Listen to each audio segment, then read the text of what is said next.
Viewers, welcome to the super woman academy.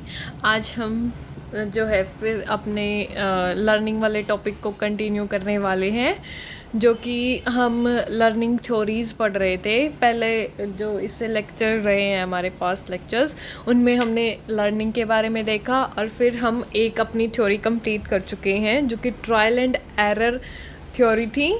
और आज हम जो है आगे अपनी थ्योरीज़ को कंटिन्यू करेंगे।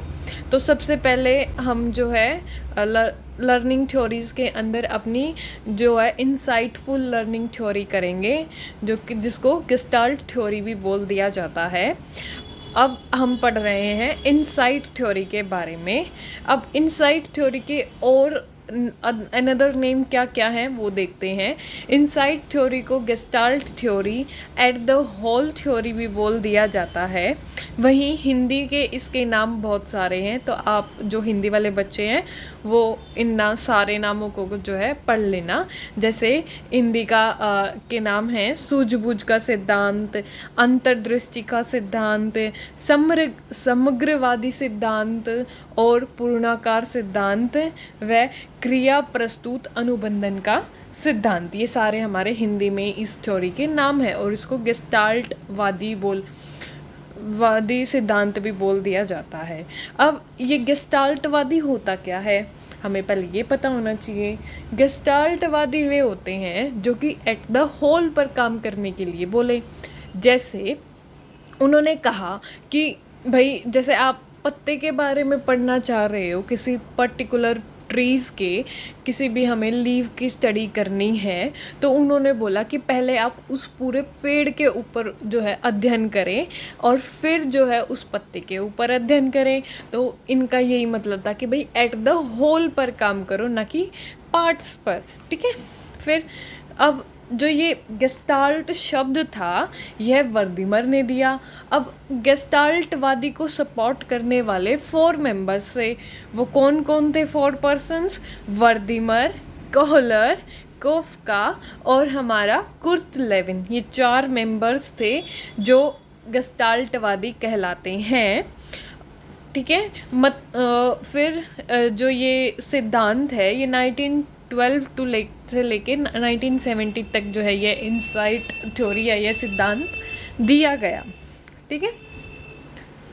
फिर अब इनसाइट थ्योरी में है क्या, मैं इसको आपको थोड़ा सा शॉर्ट फॉर्म में एक्सप्लेन करती हूँ कि भाई जैसे हमने पिछले अपने जो ट्रायल एंड एरर थ्योरी थी, जिसमें हमने कैट के बारे में पढ़ा था कि भाई उन्होंने जो है कैट पर एक्सपेरिमेंट किए थे।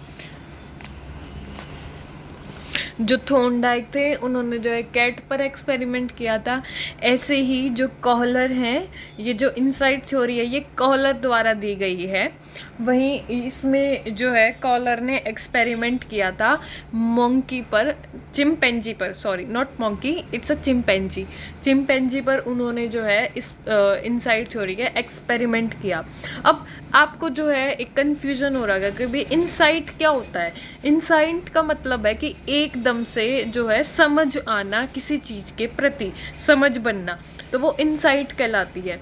अब इसमें क्या किया गया, इस थ्योरी के अंदर जो एक्सपेरिमेंट किया, इन्होंने एक रूम में चिंपैंजी लिया और रूफ पर जो है इन्होंने बनाना जो है लटका दिए और कुछ उस कमरे में जो है बॉक्सेस रख दिए। अब जो वो चिंपैंजी था वो क्या, उसको भूख लगी हुई थी। अब वो क्या कर रहा था, वो उन बनाना को तोड़ने की कोशिश कर रहा था। तो उसको ना थोड़ी, मतलब कि उसने बहुत कोशिश की जंप लगा के तोड़ने की, पर लेकिन वो एक जो है उसकी हाइट से बहुत ज़्यादा ऊपर थे। फिर वहाँ जो बॉक्सेस थे, पहले उस बंदर ने जो है एक बॉक्स का इस्तेमाल किया, उसको सरका के उसके ऊपर छिड़के और उसको तोड़ने की कोशिश की बनाना, उसको वो तब भी नहीं कर पाया। फिर उसने थोड़ी देर बाद उसने दिमाग लगाया, फिर उसने वो जो है बॉक्स के ऊपर बॉक्सेस रख के फिर बनाना को जो है ले लिया। फिर कुछ टाइम बाद इस एक्सपेरिमेंट को दोबारा रिपीट किया गया, लेकिन चेंजेस कर दिए गए। यह कि अब जो बनाना की जो हाइट थी ना वो और ऊंची कर दी। अब बॉक्सेस के साथ उन्होंने जो है एक स्टिक और रख दी उस रूम के अंदर। अब बंदर को जो है उसको पहले वो एक एक्सपीरियंस कर चुका था कि भाई जो है बॉक्सेस के ऊपर बॉक्सेस रख के और वो जो है उसको बनाना को ले सकता है, लेकिन अब उसकी हाइट अब की बार बहुत ज़्यादा थी।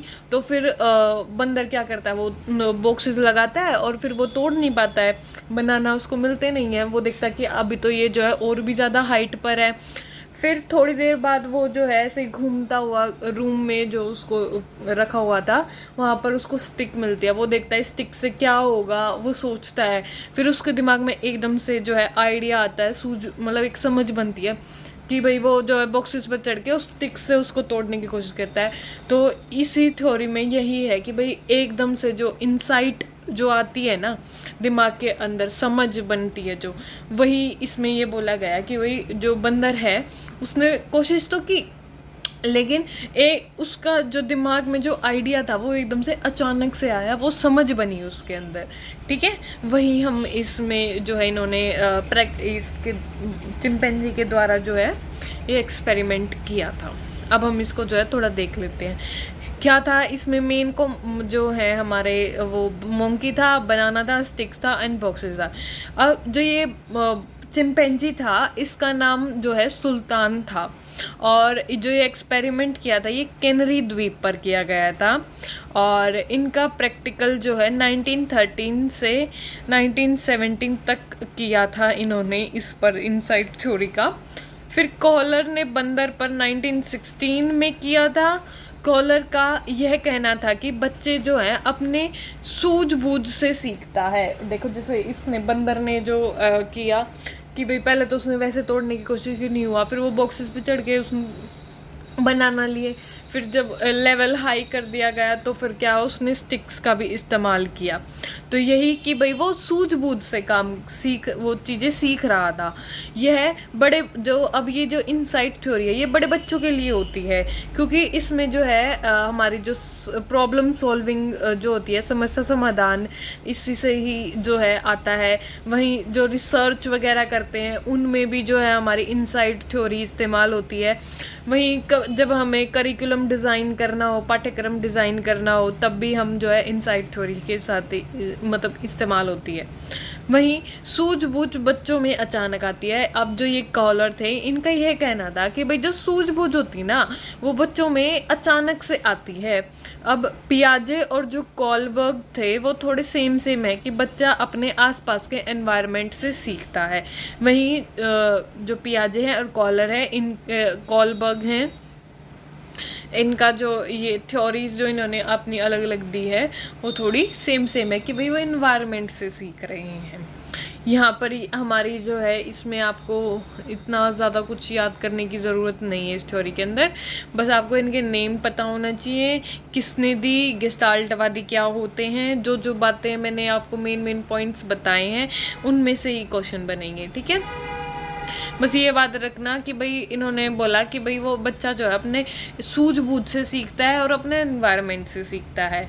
ठीक है, अब नेक्स्ट थ्योरी आती है हमारी सोशल लर्निंग थ्योरी, जिसको बोलेंगे हम सामाजिक अधिगम सिद्धांत, या फिर हम इसको ऑब्जर्वेशनल लर्निंग थ्योरी भी बोल सकते हैं। वहीं हिंदी में इसके और भी नाम है परिशेषणात्मक सिद्धांत, अवलोकनात्मक सिद्धांत, अनुकरणात्मक सिद्धांत, और इंग्लिश में इसको इमिटेशन थ्योरी भी बोल दिया जाता है। अब जो ये थ्योरी थी सोशल लर्निंग थ्योरी, ये एल्बर्ट बंडूरा द्वारा दी गई, और जो एल्बर्ट बंडूरा थे वो कनाडा के रहने वाले थे। अब जो ये एल्बर्ट बंडूरा के क्या थे, ये साइकोलॉजिस्ट थे। अब इन्होंने बोला कि भाई समाज से देखा और समाज में सीख लिया। इनका क्या था बोलना, मतलब जो ये एल्बर्ट बंडूरा थे इन्होंने बोला कि भाई बच्चा जो है ना समाज से ही देख रहा है और समाज में ही सीख रहा है। उन्होंने जो है अपनी ये जो सोशल लर्निंग थ्योरी है इसी पर दी थी। अब इनकी थ्योरी के अंदर जो है इन्होंने 4 स्टेप्स दिए। ठीक है, बोला इन्होंने कि भाई जो बच्चा होता है वो 4 स्टेप्स से सीखेगा। फर्स्ट स्टेप उन्होंने बोला अटेंशन, जिसको बोलेंगे हम ध्यान। अब उन्होंने बोला कि भाई कोई भी चीज़ जो बच्चा देख रहा है वो ध्यान लगाएगा और उसको जो है ध्यान से सीख रहा है, मतलब ध्यान लगाकर उसको सीखेगा, ठीक है, अटेंशन करेगा, देन फिर धारणा बनाएगा, रिटेंशन, धारण करेगा उसको, सॉरी, सेकंड स्टेप होगा धारण करना, रिटेंशन। अब हमने जो सीखा उसे हम दिमाग में धारण कर लेते हैं। देखो मैं एग्जांपल देके इन स्टेप्स को समझाऊंगी। जैसे कोई बच्चा है, कोई भी पर्सन हो गया, मतलब बच्चे की में ही एज के हम कर रहे हैं, तो एक चाइल्ड लेते हैं। अब चाइल्ड गया एक शो में जहाँ पर रैंप वॉक हो रही थी या फिर कोई भी परफॉर्मेंस चली हुई थी वहाँ पर, ठीक है। अब उसने वहाँ पर जो है उन चीज़ों को जो है ऑब्जर्व किया, ध्यान से उन चीज़ों को देखा। अब देखकर उसने क्या किया, उसने वो चीज़ अपने अंदर धारण कर ली, रिटेंशन कर ली। जब हमने जो सीखा उसे हमने दिमाग में धारण कर लेते हैं, मतलब उसको जो है एक अच्छा लगा उस चीज़ को देखकर और उसने जो है वो अपने दिमाग में उस चीज़ को सेट कर लिया। देन थर्ड स्टेप है हमारा पुनः प्रस्तुतिकरण, रिप्रेजेंटेशन। अब जो हमने धारण किया है उसे हम रिप्रेजेंट करते हैं, ठीक है। क्या अब जो उस बच्चे ने जहाँ वहाँ पर जो चीज़ उसको अच्छी लगी उसने जो है उसको वो जो है याद कर लिया दिमाग में, हाँ ये ऐसे ऐसे था। फिर वो क्या करता है, जैसे उसने रैंप वॉक देखी थी, अब उसने पहले उसको अच्छे से देखा, ठीक है, उसको फिर उसने धारण किया एंड देन अब वो उसको क्या कर रहा है, घर पे आकर रिप्रेजेंटेशन कर रहा है कि भाई बता रहा है कि मतलब वो उसको कॉपी करने की कोशिश कर रहा है। अब अपने घर वालों को जो है वो उसको दिखा रहा है कि भाई ऐसे ऐसे चल रहे थे। अब कुछ गलतियां भी कर रहा होगा, ये तो नहीं है कि भाई वो डिट्टो का डिट्टो वो चीज़ मतलब कि उसको रिप्रेजेंट कर रहा होगा सेम वे में, कुछ तो गड़बड़ कर रहा होगा या फिर कुछ गलत चीज़ जो उसने सीखी होगी वो उसको भी सीख रहा होगा, अपना भी उसमें जो है ऐड कर रहा होगा। अब वो क्या कर रहा है, उस चीज़ को अपने मतलब अपने फैमिली मेम्बर को उसने उसको जो है दिखा दिया, रिप्रेजेंट कर दिया।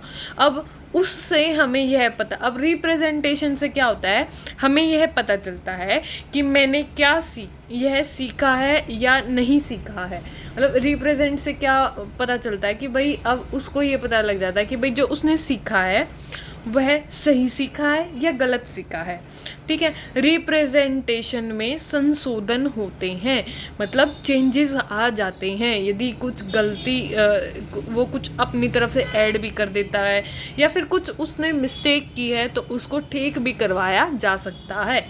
फिर जो फोर्थ स्टेप होता है वो होता है हमारा इंसेंटिव, प्रोत्साहन। अब उसे बाद में बताते हैं कि जो आपने रिप्रेजेंट किया है उसमें यह गलत है या सही है। अब जैसे हम देखते हैं कि भाई देखो छोटा बच्चा होता है, छोटा बच्चा जो है उल्टी चीज़ें ज़्यादा कैच करता है। अब बच्चा जो है घर से बाहर गया, उसने जो है लड़ाई देखी, लड़ाई में वहाँ पर गाली गलौज हो रहा था। अब उसने वहाँ पर वो चीज़ क्या की, अटेंशन दिया, वो चीज़ उसने सीख ली ध्यान लगाकर, मतलब उसके दिमाग में वो चली गई, उसने वो धारण भी कर लिया। अब वो क्या करेगा, अब वो जो उसने वहाँ पर सुना ना वो घर में आके वही चीज़ बोलेगा। क्या कर रहा है, फिर वो रिप्रेजेंट कर रहा है। फिर अब रिप्रेजेंट करेगा तो इंसेंटिव भी तो मिलेगा ना, थप्पड़ चाटे लगेंगे कि भाई आगे से ये चीज़ नहीं करनी है और ये गलत है, तो उसको पता लगेगा। यही जो है ये पूरी थ्योरी का कॉन्सेप्ट है। ऐसे ही जब छोटे बच्चे जो स्कूल्स में जाते हैं वो वहाँ पर उनको टीचर सिखाती है, तो फिर वो आपने देखा होगा ना, छोटे बच्चे जो है घर पे आके सारी चीज़ें बताएंगे, आज हमने ये किया, वो किया, ऐसे किया, मैंने ये नई चीज़ सीखी। तो वो क्या कर रहे होते हैं उस टाइम पे, वो रिप्रेजेंट कर रहे हैं, क्योंकि जो फर्स्ट 2 स्टेप्स होते हैं वो वहाँ पर स्कूल में हो चुके हैं और जो सेकेंड 2 स्टेप्स होते हैं वो वहाँ पर घर पर परफॉर्म कर रहे हैं। पहला तो रिप्रेजेंट कर रहा है एंड देन फिर वो उसने कुछ गलत सीखा है या फिर वो अच्छा सीख के आया है तो उसको जो है मोटिवेशन मिलेगी अच्छी, उसको जो है तारीफ भी मिलेगी वही। और यदि गलत चीज़ सीख के आ रहा है वो रिप्रेजेंट कर रहा है तो उसको चाटे भी लगेंगे। तो यही हमारी जो है सोशल लर्निंग थ्योरी है हमारी, जो कि अल्बर्ट बंडूरा द्वारा दी गई है। और इसी में ही जो है बोबो डोल वाला जो एक्सपेरिमेंट है सोशल लर्निंग थ्योरी पर ही बोबो डोल वाला है।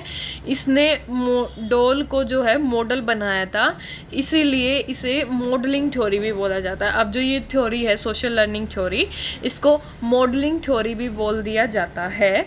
और इसको यदि क्वेश्चन में यदि बोबो डोल का नाम आ जाए तो आप उसको सिर्फ टिक करके आना है सोशल लर्निंग थ्योरी पर, ठीक है। यहाँ पर हमारी जो ये 2 थ्योरी कंप्लीट होती हैं। देखो सोशल लर्निंग थ्योरी में पहले क्या होता है, attention, then second step retention, फिर रिप्रोडक्शन में आप इसका मतलब है representation, and then motivation. Attention में इंगेजिंग स्टिमुलस फोकस करेगा, रिहर्स एंड रिकॉल करेगा उस चीज़ को रिटेंशन के अंदर। रिप्रेजेंटेशन में प्रैक्टिस कर रहा है और उसको साथ में फीडबैक भी मिल रहा है। एंड देन फोर्थ स्टेप जो था इंसेंटिव वाला, मोटिवेशन इसमें लिखा हुआ है इंसेंटिव, उसमें उसको रिवॉर्ड और रीइंफोर्समेंट भी मिल जाता है। यही हमारी जो है ये 2 थ्योरीज कंप्लीट होती हैं। यदि आपको ऐसे मतलब अच्छे से समझ में आ रहा है तो प्लीज़ मुझे जो है सजेशन दें, या को गड़बड़ हो उसकी सजेशन दो, या अच्छे लग रहे हो तो प्लीज़ आप कमेंट करो ताकि मुझे और ज़्यादा अच्छी मोटिवेशन मिले, मैं और अच्छी अच्छी वीडियोस बनाऊँ आपके लिए। वैसे हमारे जो ये CDP की जो सीरीज़ है ये अभी कंप्लीट होने वाली है। मतलब आधे से ज़्यादा जो है हमारा सिलेबस कंप्लीट हो चुका है। और आपको वीडियोस अच्छी लग रही हो तो please like and subscribe my channel, and share भी करें। जितना आप शेयर करोगे उतना ही जो नीडेड पर्सन है उस तक ये वीडियोस पहुंचेंगी। और नवंबर में आपका शायद HTET एग्ज़ाम हो जाएगा, और दिसंबर में जो है आपका CTET आ जाएगा। और यहीं इसी टाइम ड्यूरेशन के दौरान ही जो है हमारे DSSB का एग्ज़ाम भी हो जाएगा। जो DSSB PRT है उसमें भी जो है ये आपके लिए सुपर टेट वालों के भी लिए यही जो साइकोलॉजी होती है यही होती है, सिंपली सेम ही है। And thank you for watching.